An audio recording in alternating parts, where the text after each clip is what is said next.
dagaal xoogan oo dhex maray galinkii dambe ee maalinimadii shalay ay ka soo baxayaan warar kala duwan kaasi oo u dhaxeeyay ciidamada maamulada Khaatumo iyo Somaliland dagaalkan isaga ayaa ka dhacay jiida bari ee degmada Xudun ee gobolka Sool waxaana ka soo baxaya qasaare kala duwan oo u geystay dagaalkaasi kadib markii ay weerar ku ekeeyeen ciidamada Somaliland kuwa Khaatumo sida uu noo sheegay madaxweyne Axmed Karaash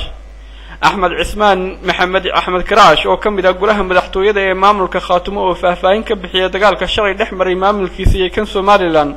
أي شيءين يقول لك قارن دجال كاسي وحنا وأنت أسكت دري إن أي خسارة جارسيين عندما مدة ملتري سوماليلان وحنا ومدحوينه كو إذا ماملك سوماليلان إن دباتوين جارسيين ضد كريت كه ما دام جبت ودجال كد عيا هاد متسوين لو دجني هاي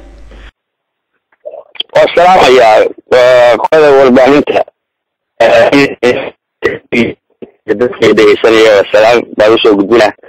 هذا هو المحيط كوبان كاسيو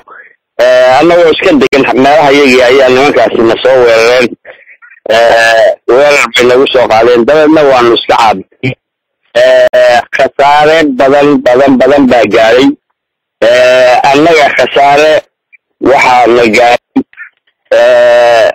عيدا ما يدي واحد على واحد قاري متر من بعد لا واحد قاري in fact sorry لما من بعد لا عمي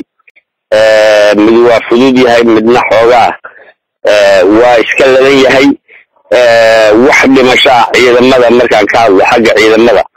واحد مشاع هي واحدة واحد بعتها وكلنا مقارين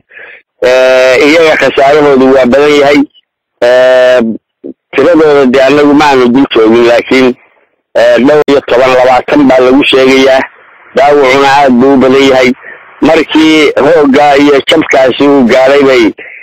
ناس واحد يدقمل يالو ودتك يالو فرميجي أي على هراي قبل هي تن خسارة كل عيل لبضة بس فرميجي ناس شغل غفصيالو كوسو يا عيد وادقلك تحبطها سنقلوا ماش كل عيسان حلوه هكا عريين أما هيجي سيدا وحول عيان waxa aanay de xabaayso aanay warkahayn dadkaas ay ursadeen dhowr qof oo reer miyiga ay ursadeen baabuur nin gurigiisa iska joogo oo nin maxay reer ku rasta oo iska rogaana way qabsadeen intaas allaga khasaaruhu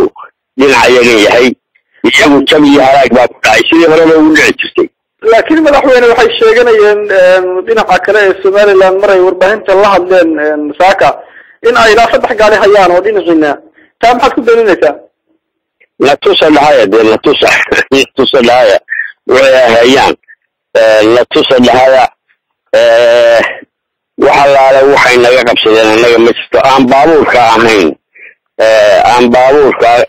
dadka reer miyiga ay leeyahay min ciida iyo iska guranayo oo gurigiisa ku raranayo oo markaa dul taagnaa gurigiisa oo meesha yaalo dul taagnaa waa tahay ugu dambeyntii maxaad ku baaqaysaa madaxweyne waxaan ku baaqayaa in dadkaas maxay ahayd xalbarada ku soconaya dadka deegaanku inuu meel kastuu joogo uu la dagaalamo iska caabiyo waa wadaynaa halgankan ilaa qofka u dambeeya anagu waa wadaynaa وأولنا وأنا كقول سنة ودولي لا سألوا لا سنة كودي يعني